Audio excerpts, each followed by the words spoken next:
Welcome to e-PG पाठशाला।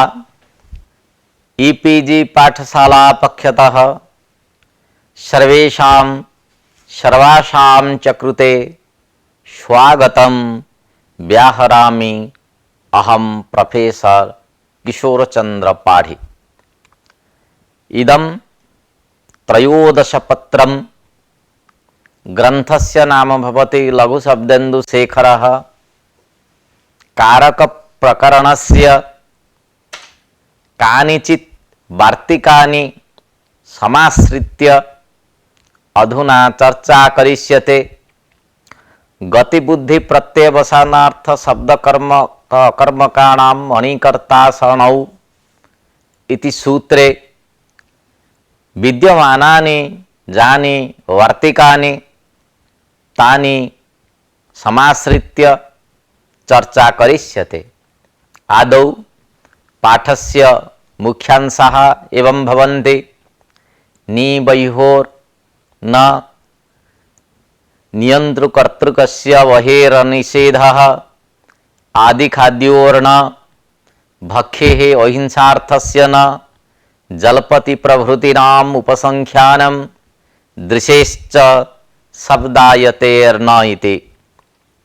आदौ उपक्रम गत्यर्थक ज्ञानार्थक भोजनार्थक शब्द कर्म अकर्मक धातूनां योगे अण्यन्तावस्थायां यः कर्ता अण्यन्तावस्थायां सकर्म स्यात् इत्यर्थके गति बुद्धि प्रत्ययवसानार्थ शब्द कर्म अकर्मकाणाम् अणिकर्ता सरणौ इति सूत्रं विरचितं पाणिनिना। अनेन सूत्रेण यद्यपि इष्ट प्रयोगाः सिद्ध्यन्ते तथापि बहवो अनिष्ट प्रयोगाः निष्पद्यन्ते। अतः अनिष्ट प्रयोगाणां वारणाय कात्यायनेन वार्तिकानि विरचय्य अति प्रसक्तं दूरीकृतम्। गतिबुद्धिसूत्रस्य प्रवृत्तिस्थलं संकोचनाय चत्वारि वार्तिकानि स्वीकृतानि। तत्र वार्तिकस्वीकारेपि दोषा आपतन्ति, अनिष्ट प्रयोगोऽपि सिद्ध्यते।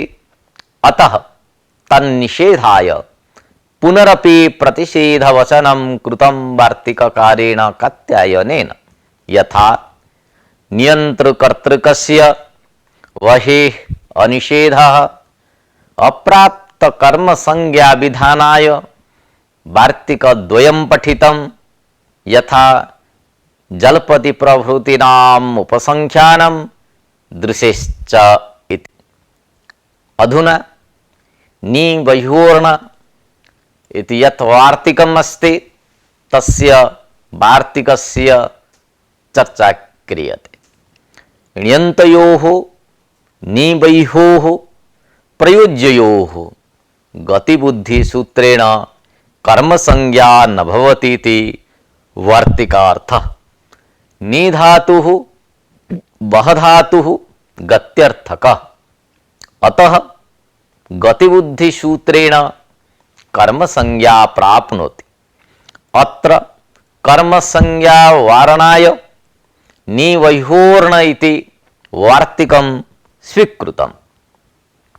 अत्र निधातुः उदाहरणं भवति नाययति भारं भृत्येन इति। अण्यन्तावस्थायां भृत्यः भारं नयति इति वाक्यम् आसीत्।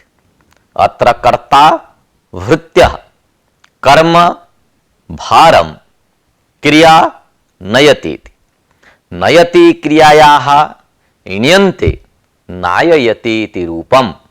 अत्र गतिबुद्धिसूत्रेण भृत्यस्य कर्मसंज्ञा प्राप्ता, परन्तु अनेन वार्तिकेन कर्मसंज्ञा निषिध्यते। अतः अनुक्ते कर्तरि तृतीया इति नियमेन भृत्येन इत्यत्र तृतीया भवति। वहधातुः उदाहरणं वाहयति भारं भृत्येन इति। अण्यन्तावस्थायां वृत्त्यः भारं वहति इति वाक्यम् आसीत्। अत्र वृत्त्यः कर्ता, वहति क्रियापदं, वहति क्रियायाः ण्यन्ते वाहयति इति रूपम्। वह धातुः गत्यर्थकः, अतः गतिबुद्धिसूत्रेण कर्मसंज्ञा प्राप्ता, परन्तु अनेन वार्तिकेन वृत्त्य इत्यत्र प्राप्ता कर्मसंज्ञा निषिध्यते। वृत्त्यः भारं नयति वहति वा तं स्वामी प्रेरयति इति वृत्त्यः भारं नाययति बाह्ययति इति रूपं सिद्धं भवति। वह धातुः गत्यर्थकत्वाभावात् कर्मसंज्ञा न प्राप्नोति इति शंका आगच्छति। वह प्रापण इति धातुः वर्तते। वह धातुः प्राप्त्यर्थकः, प्राप्तिः न गतिः, निधातुरपि न गत्यर्थकः। अतः ण्यन्तयोः अनयोः प्रयोज्ययोः गतिबुद्धिसूत्रेण कर्मसंज्ञा न प्राप्नोति। प्रापणार्थयोः निवयोः गतित्वाभावात् गतिबुद्धिसूत्रस्य प्रवृत्तिरेव नास्ति। अतः निवयोर्न इति वार्तिकेन कर्मसंज्ञायाः निषेधो नावश्यकः इति शंका। अत्र समाधानं क्रियते। गतिं विना प्रापणं न संभवति। प्रापणे नियमेन विशेषणतया गतिर्भाषते। अतः अनयोः निवयोः गत्यर्थत्वम् अस्त्येव। यथा ग्रामं प्राप्तः इति कथनेन गतिं विना ग्रामस्य प्राप्तिर्न संभवति। अतः निप्रापणे वह प्रापणे इति अनयोः गत्यर्थकत्वात् नाययति बाहयति वा भारं भृत्येन इत्यत्र गतिबुद्धिसूत्रेण कर्मसंज्ञा प्राप्नोति। तन्निषेधार्थं निवयोर्न इति वार्तिकं करणीयम्। अत्र नागेशस्य मतम् उपस्थाप्यते। नागेशस्य मते गतिं विनापि प्राप्तिः भवति। प्राप्तेः दृष्टिगोचरी भवति। प्राप्त्यनुकूलव्यापारानुकूलव्यापारः प्रापणं, प्राप्तिश्च सम्बन्धमात्रम्। यथा सुखं प्राप्तः, धनं प्राप्तः, ज्ञानं प्राप्तम् इत्यादौ संयोगाभावेपि प्राप्तेः व्यवहारो दृश्यते। अतः प्राप्त्यर्थकस्य गत्यर्थकत्वाभावात् नियमेन कर्मत्वस्य प्राप्तिरेव नास्ति इति नागेशस्य आशयः।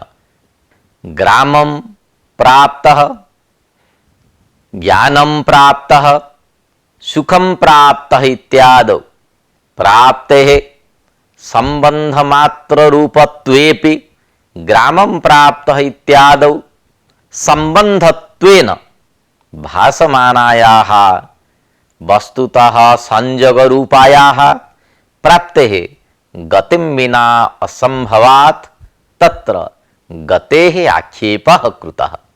एवञ्च आक्षिप्तगत्या गत्यर्थकत्वं स्वीकृत्य नाययति बाहयति भारं भृत्येन इत्यादौ प्राप्तां कर्मसंज्ञां वारणाय निवयोर्न इति वार्तिकं प्रणीतम्। यत्र तु गतिं विना प्राप्तेः सम्बन्धः तत्र गत्यापेक्ष्यत्वं प्राप्तेः नास्ति। यथा धनं प्राप्तः, सुखं प्राप्तः इत्यादौ। वस्तुतः प्रधानगत्यर्थके गमादौ गतिबुद्धिसूत्रस्य चारितार्थ्यात् आक्षिप्तगत्यर्थके सूत्रम न प्राप्नुयात् अतः वार्तिकमिदं व्यर्थम न्याय सिद्धार्थ अनुवाद एव इति निष्कर्षः। अत्र भाष्यकारस्य मतं समुपस्थाप्यते। अधुना सुखं प्राप्तः इत्यत्र आदिकर्मणि नाम क्रियारंभार्थे आदिकर्मणि अक्तः कर्तरि च इति सूत्रेण अक्त प्रत्ययस्य विधानं कृतं। यदि गतिपूर्वक प्राप्त्यर्थः स्वीक्रियते तदा गत्यर्थ अकर्मक श्लिष सिंह स्थास वस जन रुह जिर्यतिह्यश्च इति सूत्रेण अक्त प्रत्ययस्य विधानं कर्तव्यम् आसीत्। एवं च भाष्यकारस्य आदिकर्मणि अक्त विधानं व्यर्थं स्यात्। अधुना यत् द्वितीयं वार्तिकम् अस्ति न्यन्तृकर्तृकस्य वहेः अनिषेधः तद्विषये चर्चा क्रियते। नियंता नाम पशुप्रेरकः। नियंता प्राजिता यंता सूतः क्षता च सारथिः इति उक्त्या सारथिरपि गृह्यते न तु पशुप्रेरक मात्रम् इति केषाञ्चित् मतम्। नियंता कर्ता यस्य तादृशस्य वहेः अनिषेधः इति। गतिबुद्धिसूत्रेण प्राप्त कर्म संज्ञा निषेधकं वार्तिकं निबह्योर्न इति। तन्निषेधकं नियंत्रकर्तृकस्य वहेरनिषेधः इति वार्तिकम्। अर्थात् कर्म संज्ञा अभावभावस्य प्रतियोगी रूपत्वेन कर्म संज्ञा भवति अनेन वार्तिकेन।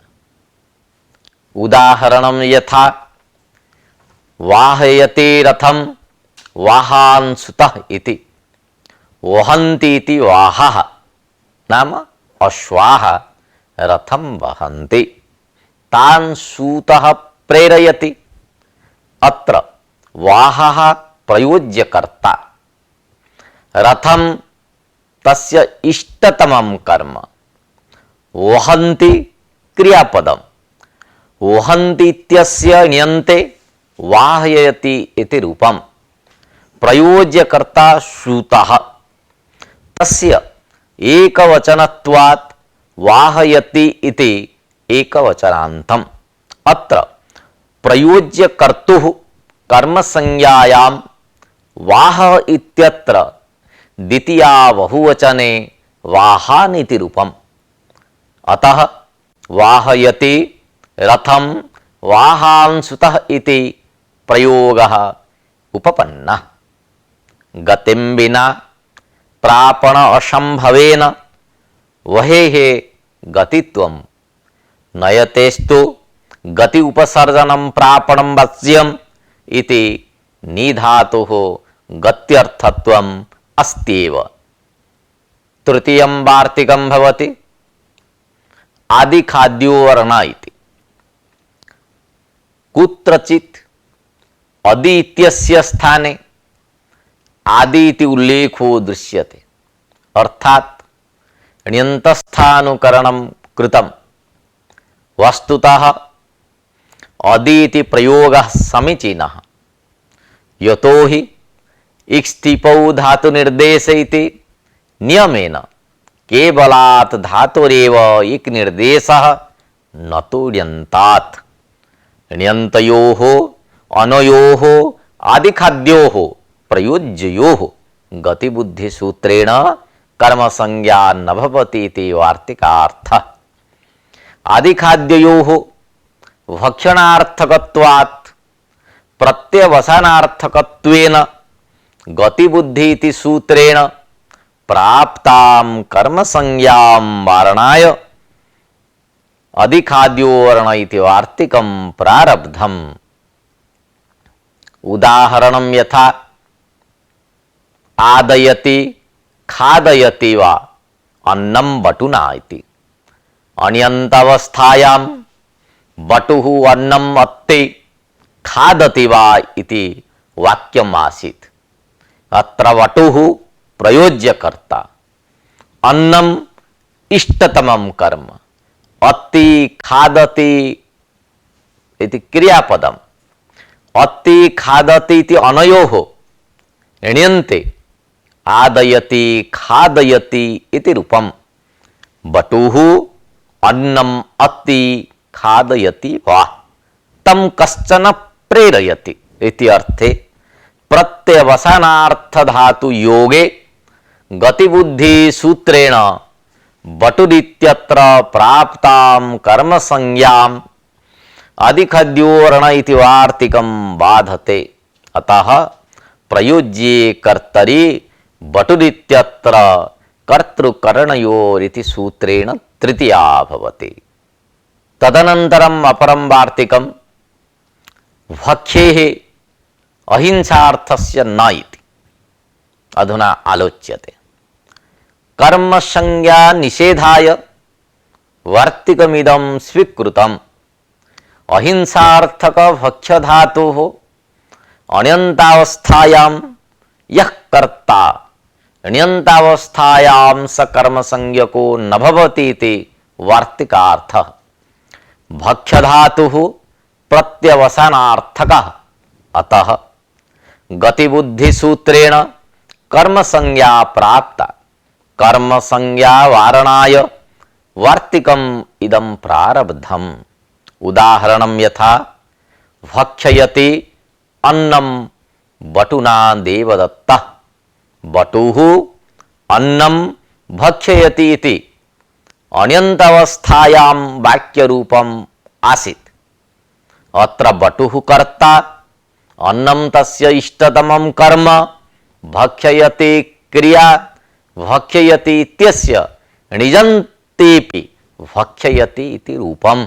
यतोहि भक्ष्यधातुः चुरादिगणीयः, अतः स्वार्थिकणिच् प्रत्यये भक्षयति इति रूपम्। तत्र प्रेरणार्थे हेतुमती च इति सूत्रेण पुनः णिच् प्रत्ययो भवति। एवं च नेरणिटि इति सूत्रेण प्रथमणिच् प्रत्ययस्य लोपो भवति। अतएव णिजन्तेऽपि भक्षयति इति रूपम्। बटुः अन्नं भक्षयति तं देवदत्तः प्रेरयति इति भक्षयति अन्नं बटुना देवदत्तः। अत्र प्रत्यवसानार्थक भक्ष्यधातु योगे प्रयोज्यकर्तुः बटुः इत्यत्र गतिबुद्धिसूत्रेण कर्मसंज्ञा प्राप्ता, किन्तु भक्ष्येः अहिंसार्थस्य न इति वार्तिकेन तस्याः कर्मसंज्ञायाः निषेधो भवति। एवं च कर्तृकरणयोः तृतीया इति सूत्रेण तृतीया विधाने बटुना इति रूपम्। तथा च भक्षयति अन्नं बटुना इति प्रयोगः साधुः। अहिंसार्थस्य किम् इति प्रश्नः आगच्छति। अत्र वार्तिके अहिंसार्थस्य इति पदम् उपात्तम्। अस्य किं प्रयोजनम् इति जिज्ञासा उदेति। अहिंसार्थक भक्ष्यधातु योगे कर्मसंज्ञा विधानम् अस्य प्रयोजनम्। उदाहरणं भक्षयति बलिवर्दांसस्यम् इति। अण्यन्तावस्थायां बलिवर्दाः सस्यं भक्षयन्ति इति वाक्यम् आसीत्। अत्र बलिवर्दाः कर्तृपदं, सस्यं कर्मपदं, भक्षयति इति क्रियापदं। बलिवर्दाः सस्यं भक्षयन्ति, तान् चैत्रः प्रेरयति। भक्षयति बलिवर्दान् सस्यम् इति जातम्। अत्र प्रयोज्यस्य कर्तुः बलिवर्दस्य कर्मत्वेन द्वितीया विभक्ति भवति। अर्थात् हिंसाफलके भक्षणे भक्ष्यः वृत्तिः। क्षेत्रस्थानां यवादीनां भक्ष्यमाणानां हिंसा बुद्ध्या परकीय सस्य भक्षणे परो हिंसितो भवति तत्स्वामिनो अत्र हिंसा द्रष्टव्या इति नागेशेन उक्तम्। हिंसांगे भक्षणे भक्ष्ये वृत्तिः हिंसांग इत्यस्य बहुब्री समासः हिंसा दुख उत्पत्ति अनुकूल व्यापारः सा अंगम फलम यस्य इत्यर्थः। तदनन्तरम् अपरं वार्तिकं भवति जल्पति प्रभृतीनाम् उपसंख्यानम्। अप्राप्त कर्म संज्ञा विधानार्थं वार्तिकमिदं स्वीकृतम्। अत्र प्रवृत्ति शब्दः सादृश्यार्थकः सादृश्यं च एकार्थबोधकत्व रूपम्। अतः जल्पादि धातु योगे अणौ यः कर्ता अणौ स कर्म संज्ञ स्यात् इति वार्तिकार्थः। गतिबुद्धि सूत्रेण प्रयोज्य कर्तुः कर्मत्वं प्राप्तम्। तद कर्मत्वम् अनेन वार्तिकेन विधीयते। उदाहरणं यथा जलपति भाषयति वा धर्मं पुत्रं देवदत्तेन पुत्रो धर्मं जलपति भाषते वा तं देवदत्तः प्रेरयति। अत्र ण्यन्त धातु योगे प्रयोज्यस्य पुत्रस्य अनेन वार्तिकेन कर्म संज्ञा विधीयते। अपरं वार्तिकं दृशेश्च इति। ण्यन्त दृश धातु योगे प्रयोज्य कर्तुः कर्म संज्ञा प्राप्ता। अतः दृशेश्च इति वार्तिकेन कर्म संज्ञा विधीयते। तथा च अप्राप्त कर्म संज्ञार्थं वार्तिकमिदं प्रणीतम्। उदाहरणं यथा दर्शयति हरिं भक्तान् भक्ताः हरिं पश्यन्ति तान् दर्शयति इत्यर्थः। अत्र ज्ञानरूप फलाश्रयत्वेन हरेः कर्मत्वं भक्ताः प्रयोज्यकर्ता ण्यन्ते प्रयोज्यकर्तुः भक्तः इत्यस्य कर्मसंज्ञायां द्वितीया। दृश्धातोः ज्ञानार्थकत्वात् गतिबुद्धिसूत्रेण एव कर्मसंज्ञा स्यात्। तथा च वार्तिकमिदं न करणीयम् इति शंका उदेति। वस्तुतः सूत्रे वृद्ध्यर्थपदेन ज्ञान सामान्यर्थक धातूनाम् एव ग्रहणं भवति। दृशेः ज्ञान विशेषार्थकत्वात् गतिबुद्धिसूत्रेण कर्मसंज्ञा न प्राप्ता। अतः वार्तिकं प्रणीतम्। तदनन्तरं शब्दायतेर्न इति वार्तिकं तद्विषये आलोच्यते। शब्दं करोति इति अर्थे शब्द वैर कलह अभ्र कण्व मेघेभ्यः करण इति सूत्रेण क्यं प्रत्यये ततः हेतुमती च इति सूत्रेण णिच् प्रत्ययो भवति। अत्र अकर्मकत्वात् प्रयोज्य कर्तुः गतिबुद्धिसूत्रेण प्राप्त कर्मत्वम् अनेन वार्तिकेन निषिध्यते। उदाहरणं यथा शब्दाययति देवदत्तेन देवदत्तः शब्दं करोति तम् अन्यः प्रेरयति। अत्र प्रयोज्यकर्ता भवति देवदत्तः। अत्र कर्मसंज्ञायाः अभावात् अनुक्ते कर्तरि तृतीया इति भवति। देवदत्तः इत्यत्र तृतीया विभक्तौ देवदत्तेन इति प्रयोगः सिद्ध्यति। शब्दायतेर्न इति वार्तिकं व्यर्थम् इति नागेशस्य मतम्। शब्दायतेर्न इति निषेधः व्यर्थः इति नागेशस्य मतं भवति। यतोहि शब्द क्रियाणाम् इति अर्थे देवदत्तः क्रन्दते तम् अन्यः प्रेरयति। देवदत्तः शब्दायते तम् अन्यः प्रेरयति। इति अर्थे ह्वाययति शब्दाययति क्रंदयति नाम प्रतिषेध इति वार्तिकेन प्राप्तायाः कर्म संज्ञायाः निषेधः उक्तो भाष्ये। परंतु शब्द कर्मक पदस्य शब्द संज्ञकार्थम आश्रित्य निषेधो न कृतः यतो हि शब्द संज्ञक पक्षे कर्म संज्ञायाः प्राप्तिरेव नास्ति। त्यङन्त शब्दाय धातौ शब्द कर्मणः अंतर्भूतत्वात् अकर्मकं भवति इति यदोक्तं तदपि न समीचीनम्। यदि धात्वर्थे शब्द कर्म संगृहीतं भवति तर्हि क्रंदते इत्यत्रापि धात्वर्थे कर्मणः अंतर्भूतत्वात् अकर्मकं भवति। अतः अकर्मकत्वात् प्राप्तायाः प्रतिषेधो वक्तव्यः। तथैव शब्दाययति इत्यत्रापि निषेधः करणीयः।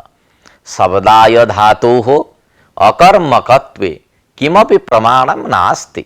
अतः अकर्मकत्वाभावात् गतिबुद्धिसूत्रेण कर्म संज्ञापि न प्राप्नोति। तथा च कर्म संज्ञा निषेधार्थं वर्तिकं नावश्यकम् इति नागेशस्य अभिप्रायः। गत्यादि सूत्रे नियमस्य सजातीयपेक्ष्यत्वं प्रदर्शितम्। गतिबुद्धि इति सूत्रं नियमार्थं, नियमश्च सजातीयपेक्षः। सकर्मकाणां चेत् गत्यादीनामेवेति नियम शरीरम्। यतो हि गत्यादीनां चतुर्णां धातूनां सकर्मकत्वात्। यद्यपि कर्मणोः अविवक्षायां गत्यादि अर्थाः धातवः अकर्मकाः, तथापि शब्दकर्मणः सर्वदा सकर्मकत्वात् तत्साहचर्येण गत्यर्थकानां सकर्मकानाम् एव ग्रहणम्। अकर्मक पदार्थ निरूप्यते अधुना। सकर्मकानां चेत् गत्यादीनामेवेति नियम स्वीकारे सूत्रे अकर्मक ग्रहणं व्यर्थीभूय ज्ञापयति यत् येषां देशकालादि भिन्नं कर्म न संभवति ते अत्र अकर्मकाः धातवः इति बोधयति। अकर्मक पद घटक कर्म पदेन देश कालादि भिन्न कर्मणः एव ग्रहणं भवति। तेन माशम आशयति देवदत्तेन इत्यादौ कर्मत्वं भवति। माशम आस्ते देवदत्तः इति अणिजन्तावस्थायां वाक्यस्वरूपम्। आसधातुः अकर्मकः। अत्र देशकालादि अतिरिक्तम् अन्यत् किमपि कर्म न संभवति। अतः देवदत्तः प्रयोज्यकर्ता। निजन्ते गतिबुद्धिसूत्रेण कर्म संज्ञायां देवदत्तः इत्यत्र द्वितीया विभक्तिः। एवं च मासम् आस्यते इत्यत्र माशरूप कर्म सत्वेपि अकर्मक पदेन भावे लकारो भवति। एवं च देवदत्तेन पाचयति इत्यादौ कर्मत्वं न भवति। पच धातुः सकर्मकः। अत्र कर्मणः अविवक्षायाम् अपि अकर्मकत्वेन ग्रहणं न भवति। अकर्मक पदेन अविवक्षित कर्मणां ग्रहणं न भवति। कर्मणः अविवक्षा द्विधा भवति। यथा तद अन्वय योग्य धात्वर्थ त्यागात् द्वितीयं भवति। सत्येव तस्मिन् अर्थे तत्र संबंधित्वेन अन्वय विवक्षणात् इति। अर्थात फलांश त्याग पूर्विका विवक्षा कर्मणः संबंधत्वेन विवक्षा पूर्विका अविवक्षा कयटमतम् अनुसृत्य दीक्षितेन एतत् प्रत्याख्यातम्।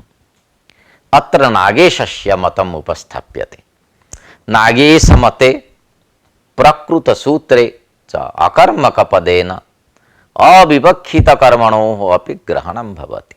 अतएव कृतपूर्विकटम् इत्यादौ कर्मणः अविवक्षया अकर्मकत्वेन भावे अक्तप्रत्ययः उत्पद्यते। भाष्येऽपि अत्र कटकर्मणः अविवक्षा स्वीकृता। अविवक्षितकर्मणामपि अकर्मकपदेन ग्रहणं भवति। केदारं लावयति इति प्रयोगस्य अतः उपपत्तिः भवति। देवदत्तः केदारं लुनाति इति वाक्यस्य देवदत्तकर्तृगतव्यापारस्य किं देवदत्तः इति प्रश्ने इति वाक्येन गौणत्वप्रदर्शनाय केदारम् इति कर्मणः कर्तृत्वं व्यपदिश्यते। अतः लूयते केदारः स्वयमेव इति प्रयोगः सुपपन्नः। केदारः स्वयमेव लूयते तं यज्ञदत्तः प्रेरयति इति यज्ञदत्तः केदारं लाभयति इति वाक्यं साधु। अत्र लुयच्छेदने इति धातुः यद्यपि अकर्मकः तथापि कर्मणः अविवक्षायां भावे लकारो विधीयते। तेन लूयते केदारः इति प्रयोगः उपपद्यते। लुयो धातुः अर्थान्तरे वृत्तिः न भवति इति विषये विचारः उपस्थाप्यते।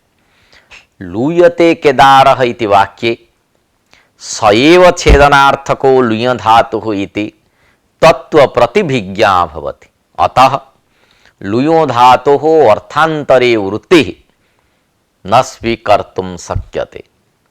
नदी वहति इत्यत्र अर्थान्तरे वृत्तिं स्वीकृत्य वह धातुः अकर्मकः भवति।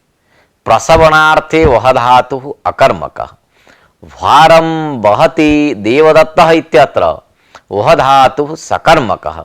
नदी वहति इत्यत्र सोऽयं प्रापणार्थको धातुः इति प्रतिभिज्ञा न भवति। कर्मणः शेषत्वविवक्षया अपि अकर्मकत्वम् इति विविच्यते। देवदत्तः मातरं स्मरति इत्यत्र मातरम् इति कर्मणः अविवक्षया देवदत्तः मातुः स्मरति इति वाक्यं भवति। अत्र स्मृधातोः अकर्मकत्वात् भावे प्रत्ययो विधीयते। तेन मातुः स्मर्यते इति वाक्यम् उपपन्नम्। अधिगर्थ इति सूत्रे भाष्ये एतत् स्पष्टं भवति। इत्थम् अविवक्षितकर्मणाम् अपि अकर्मकपदेन ग्रहणं भवति इति प्रमाणम् उपस्थाप्य कयटादिमतं प्रत्याख्यातं नागेशेन। इत्थं सर्वेषां वार्तिकानां विचारः उपस्थापितः। अधुना पाठ्यस्य सारांशः उपस्थाप्यते। गतिबुद्धिसूत्रे सप्तवार्तिकानि स्वीकृतानि दीक्षितेन सिद्धान्तकौमुद्यां कर्मसंज्ञा निषेधाय चत्वारि वार्तिकानि पठितानि। कर्मसंज्ञा अभावस्य अभावार्थकर्मकम् एकं वार्तिकं पठितम्। अप्राप्त कर्मसंज्ञा विधानाय वार्तिकद्वयम् उपन्यस्तम्। नागेशमते निवह्योर्ण इति वार्तिकं नावश्यकम्। प्राप्त्यर्थकस्य गत्यर्थत्वाभावात् कर्मसंज्ञा न प्राप्नोति, अतः निषेधो व्यर्थः। नागेशमते शब्दायतेर्न इति वार्तिकं व्यर्थम्। त्यङन्त शब्दाय धातोः अकर्मकत्वे न किमपि प्रमाणम् अस्ति। येषां देशकालादि भिन्नं कर्म न संभवति ते अत्र अकर्मकाः, न तु अविवक्षितकर्माणः इति कयटदीक्षितादीनां मतम्। नागेशमते अविवक्षितकर्मणोऽपि अकर्मकपदेन ग्रहणं भवति। एतदर्थे कृतपूर्विकटम् इति भाष्य प्रयोगः प्रमाणम् इति साम्।